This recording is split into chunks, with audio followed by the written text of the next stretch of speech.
프랑스의 가장 위대한 문호인 빅토르 위고는 이런 말을 했습니다. 영국은 두 가지의 책을 가지고 있다. 하나는 셰익스피어의 책이고 또 하나는 성경이다. 그렇게 말했습니다. 정말 성경은 대단한 책이고 위대한 말씀이죠. 영국의 빅토리아 여왕이 어려서 여왕이 됩니다. 그러면서 처음 한 말이 나는 성경대로 나라를 지도할 것이다. 근데 성경대로 지도한 그 빅토리아 여왕 64년 때에 대영제국이라는 말을 붙이게 됩니다. 해가 지지 않은 나라가 만들어지게 되죠. 이 성경의 말씀대로 산다는 것은 그렇게 위대한 능력이 있다는 얘기입니다. 더 나아가 루터 같은 경우는 그 당시에 신부였습니다. 근데 그 당시에는 성경이 독일어로 번역이 안 됐기 때문에 평신도들은 볼 수가 없었어요. 근데 이제 루터가 종교개혁을 단행하면서 평신도들이 성경을 읽은 후에 이 독일이라고 하는 나라가 세계적인 나라로 발돋움하게 되는 위대한 역사가 나타나게 되는 거죠. 그 말은 한마디로 얘기하면 우리의 신앙과 믿음이 성경으로 돌아갈 때에 놀라운 역사가 만들어진다는 것을 증명하고 있는 겁니다. 링컨의 어머니는 이런 말을 했습니다. 너는 백정보의 전답을 갖는 것보다 한 권의 성경을 갖는 것이 얼마나 축복된다는 것을 알아라. 그래서 결국 링컨은 어머니가 유언해 준 대로 한 권의 성경의 사람이 됐을 때에 역사에 남는 위대한 링컨이 만들어지게 되는 것입니다. 오늘은 종교개혁주일이죠. 1517년 10월 31일이 있었기에 오늘의 개신교회가 만들어지게 된 것입니다. 16세기는 역사의 암흑기였습니다. 교회의 권위와 능력은 땅에 떨어졌고 교회의 본래 사명을 망각하게 됐습니다. 그 대표적인 예를 하나 든다면 베드로 성당을 지을 때에 기금을 마련하기 위하여 1517년 9월 면죄부 판매를 실시합니다. 그때의 언변이 능한 떼질이라고 하는 신부가 많은 사람들 앞에서 이렇게 가르칩니다.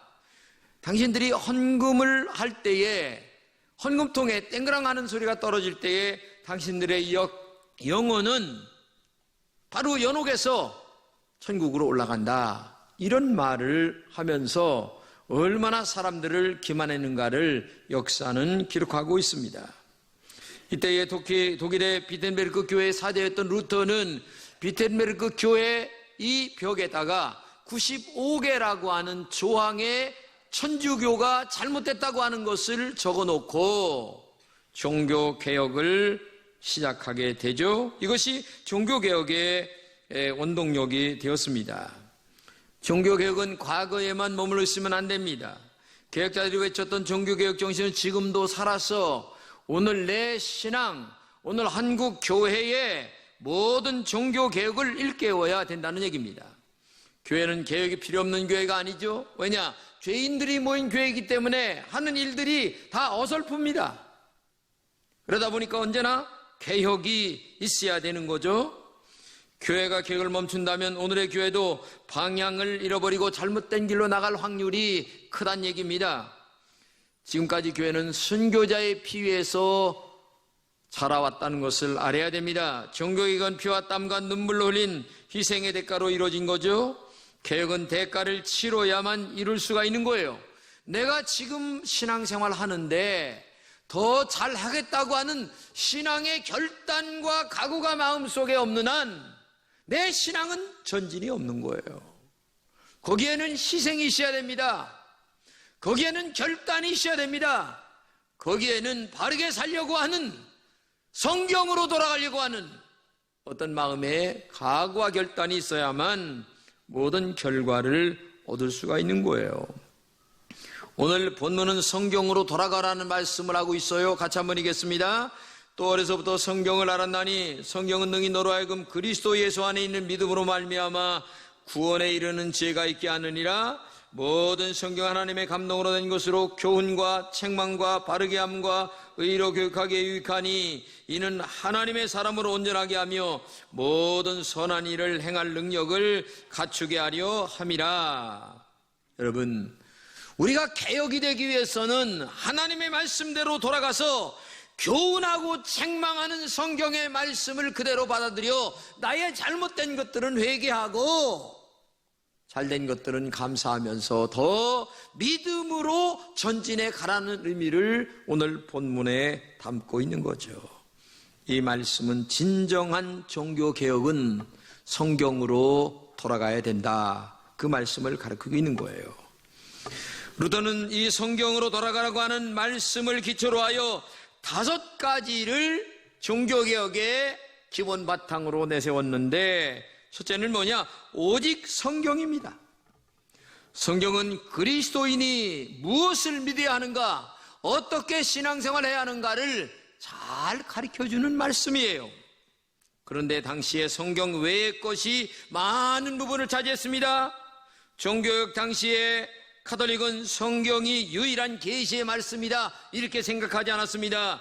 예를 들면 교황의 말이 성경과 똑같다, 아니면 전통으로 내려오던 것들이 교황의 말과 같고 하나님의 말씀과 같다, 이렇게 가르쳤기 때문에 루터는 그게 아니다, 성경의 말씀이 위대한 권위가 있는 것이다, 이것을 얘기한 거예요.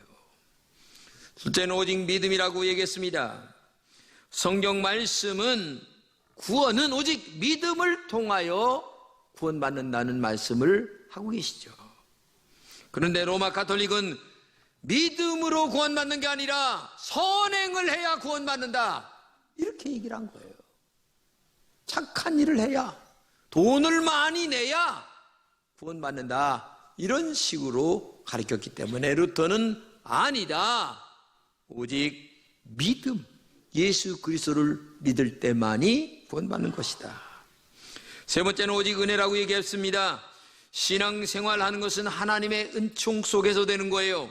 그리스도인이 믿음으로 구원받는 것도 은혜입니다. 죄사함 받는 것도 은혜입니다. 사람의 공로가 되는 것이 아니라 하나님이 값없이 베푸시는 은혜로 되는 거예요. 그런데 로마의 가톨릭 교회는 불교의 부적과 같은 것을, 면죄부를 팔아서 이것을 살 때에 구원받는다는 식으로 교인들의 까막눈을 가진 그들에게 가르쳤어요.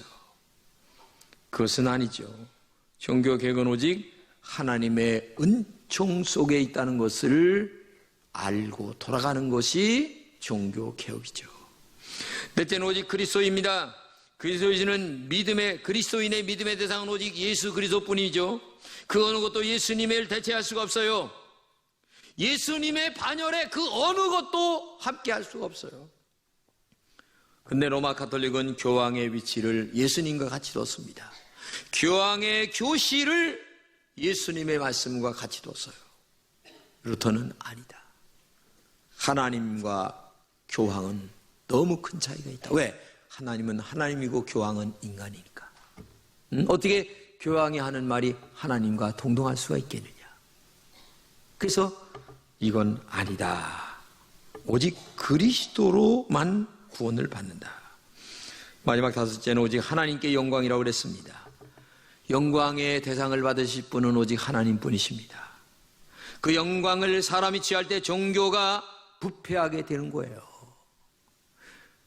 예를 들어서 아무리 큰 교회를 운영하는 목사라 할지라도 목사가 영광을 가로치면 되겠습니까? 말이 안 되는 거예요. 목사는 인간이고 하나님만 영광을 받으셔야 되는 거예요. 근데 그 당시 교회의 권위가, 하나님의 권위가 혼동되면서 교황이 하나님의 위치에 있었어요. 그러면 인간이 영광을 가로채는 거죠. 모든 영광은 사람이 아닌 하나님에게만 돌려야 되는데도 불구하고 그 당시 교황이 모든 영광을 가로챘어요. 이런 것들이 아니다. 그렇기 때문에 오직 성경으로 돌아가서 다시 한번 우리의 신앙을 회복하자라고 하는 것이 종교개혁의 캐치프라이즈죠. 이런 5가지 회복이 오직 성경으로 돌아갈 때 이루어지는 겁니다. 그래서 진정한 개혁은 성경으로 먼저 돌아가는 거죠. 여러분이 어떤 어려움이 있어도 성경대로 살려고 노력해야 되는 거예요. 목사가 성경대로 가르치면 그대로 살려고 해야 되는 거예요. 어려워도. 이게 개혁이 시작되는 신앙이죠. 네, 아무리 말씀을 전해도 형편이요, 뭐가 어떻고 자꾸 이유를 대면 죽을 때까지 내 신앙은 개혁이 안 되는 거예요. 부탁합니다. 성경으로 돌아가는 여러분 되시기를 축복합니다. 그런데 지금까지 말씀드린 5가지 종교개혁의 원동력이었는데, 근데 오늘을 살고 있는 현대인들에게는 한 가지가 더 있어야 돼요. 그게 뭐냐면 내 안에 있는 우상을 제거하는 거죠. 그 우상은 돈이나 섹스나 명예나 나라고 하는 그것들이 우리 안에서 하나님보다 더 주인되어 살아가는 신앙들이 오늘 우리 안에 있다는 거죠. 이런 것들을 바르게 제거할 때만이 하나님이 내 인생의 주인이 되고, 그 다음에 진정한 종교개혁으로 나아가는 신앙이 된다는 거죠. 로마서 1장을 같이 한번 읽겠습니다.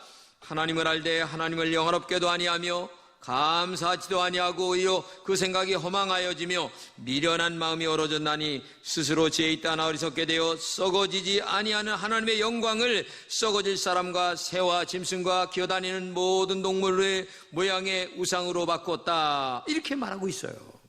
이 말씀은 인간이 하나님이 있어야 할 그 자리에 인간이 대신 그 자리를 차지하고 있다고 하는 그런 말이에요. 그래서 루터는 이런 말을 했습니다. 10계명의 출발이 뭔 줄 알아야 된다. 그 말은 우상을 금하는 것에서 출발했다는 것을 결코 잊지 말라. 하나님의 율법을 어기는 근본 동기는 항상 우상에 있다. 이렇게 말했습니다. 그렇기 때문에 우리의 죄 중에 하나가 아니라 진정한 인간의 근본적인 마음에 하나님보다도 좋아하고 하나님보다도 귀중히 여기는 것들이 우리들 마음속에 있다는 거예요. 응? 여러분 10계명을 한번 읽어보겠습니다. 시작. 너희는 내 앞에서 다른 신들을 섬기지 못한다. 너희는 너희가 섬기려고 위로 하늘에 있는 것이나 아래로 땅에 있는 것이나 땅 아래 물속에 있는 어떤 것이든지 그 모양을 본떠서 우상을 만들지 못한다. 너희는 그들에게 절하거나 그것들을 섬기지 못한다. 이렇게 말씀하고 있어요. 한마디로 얘기하면 보여서 만드는 우상이 있는 반면에 보이지 않는 내 마음에 하나님보다도 귀중히 여기는 것들이 우리 안에 있다는 거예요. 이런 우상을 제거시킬 때에 하나님의 영광이 축복으로 다가온다는 거죠. 17세기 영국의 목사인 데이비드 클락스는 이런 말을 했습니다. 별로 인정할 사람은 없겠지만 우상은 우리 안에 있는 영혼의 방마다 구석구석 세워져 있다. 이렇게 말하고 있어요. 이 말은 교회를 다니면서도 하나님보다도 소중히 여기는 것들이 내 안에 가득가득 있다는 거예요. 여러분의 마음을 잘 살펴보세요.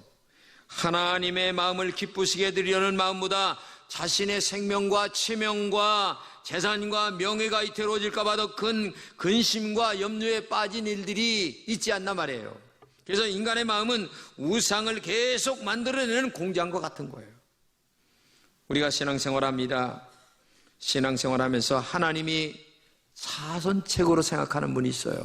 무슨 말이냐면은 하나님은 내가 어려울 때 오셔서 늘 내 어려움만 이렇게 해결해 주시고 돌아가시는 분으로 생각하는 분이 있는데 하나님을 그렇게 섬기면 안 된다는 거예요.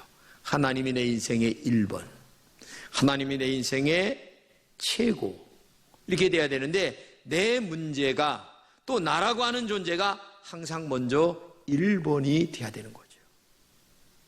이게 문제라는 거예요. 이게 우상이라는 거예요. 여러분 교회 봉사할 때에도 내 마음에 안 든다 이런 얘기하면 곤란한 겁니다. 이게 하나님이 기뻐하는 일인가 하나님이 좋아하는 일인가를 먼저 생각해야 되는데 내 기분이 상한다는 거야. 그래서 기분 나빠서 못한다는 거야. 이게 신앙입니까?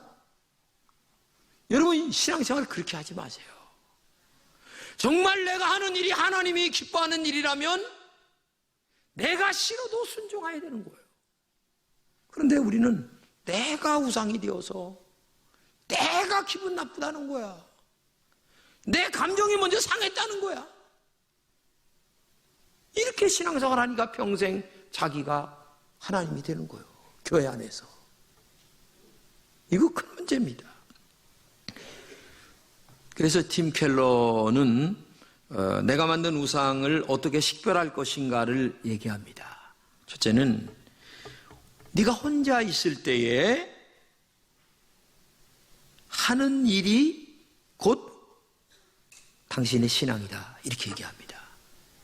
사람은 혼자 있을 때 아무도 안 봅니다.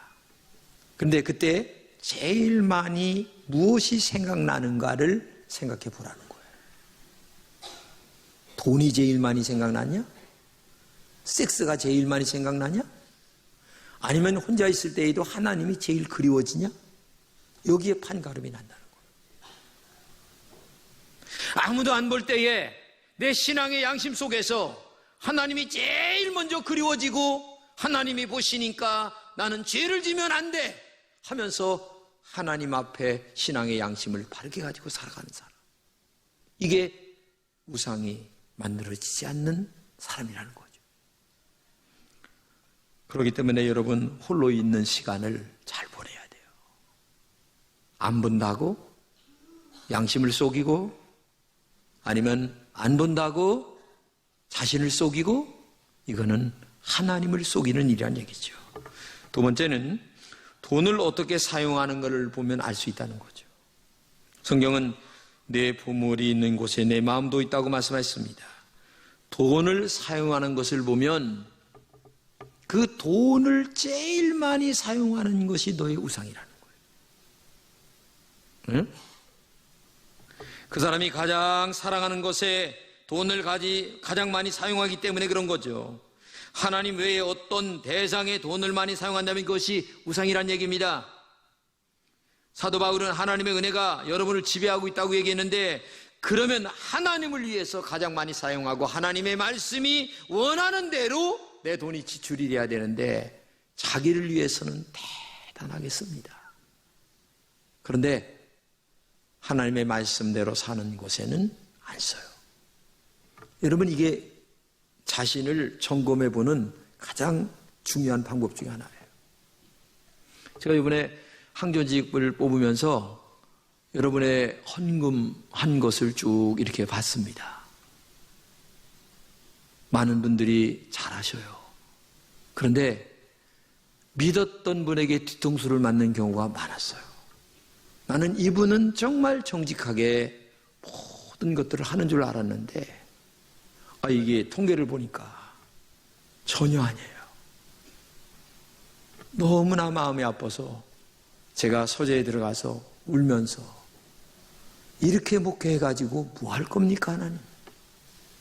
내가 강단에서 그렇게 믿음으로 살고 말씀대로 살라고 얘기했는데도 아무개 집사, 아무개 권사 안 하는데 내가 이게 목회를 해야 되는 건지 안 해야 되는 건지 딜레마에 빠졌습니다.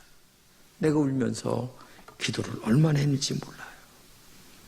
여러분, 우리는 짧게 살다 가는 인생입니다. 힘들고 어려워도 하나님 말씀대로 살다가 죽어야지. 그 뭐 육신적으로 얼마나 더 살라고. 하나님이 부르시면 내일에도 가야 될 인생인데 그러면서 세 번째 이렇게 얘기합니다. 나에게 희망이 전혀 없을 때에 어떤 반응을 보이는가를 보면 알 수 있다는 거죠. 신앙생활 열심히 잘합니다. 나름대로 기도도 하고 충성도 합니다. 그런데 막상 어느 날 내 인생에 딱 어려움이 닥쳐와요. 그때에 어떤 반응을 보이느냐 이거.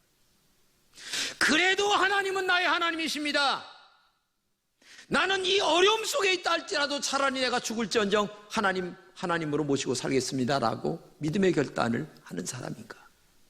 아니면 내가 이렇게 열심히 충성했는데 왜 나에게 이름이 왔습니까? 하나님이 계시면 이렇게 할 수 있습니까? 하나님 앞에 따지면서 나 교회 안 나갈래요. 이런 식으로 나온다면 그게 자기가 하나님이었지 어떻게 하나님이었겠느냐. 정말 맞는 얘기 아닙니까? 아니 어떤 사람들은 예수님 때문에 순교까지 다 하는데 아니 좀 어렵다고 해서 그렇게 나오면 되겠냐고 말이에요. 그건 믿음이 아니란 얘기죠. 여러분, 주기철 목사님은 신사참배를 강요당하지만 차라리 순교를 하십니다. 죽음 앞에서도 살아계신 하나님이라고 고백을 하고 차라리 감옥에서 죽었어요. 우상을 섬기지 않고 살아계신 하나님을 섬기기 때문에 고난 중에 있다면 그분은 믿음으로 승리하는 사람이죠. 비록 고난 중에 있어도 우상은 나의 주인이 아니라고 고백하는 사람, 이 사람이 진짜 믿음 아닙니까? 네 번째는 고통 속에서 나의 감정을 깊이 생각해 보라고 그래요. 감정. 뭐 좀 같은 얘기겠지만은 고통과 고난은 누구에게나 언제나 찾아오는데 나의 우상도 가장 고통스러운 순간에 나의 내면의 기쁨 속에서 나타나기 시작한다는 얘기죠.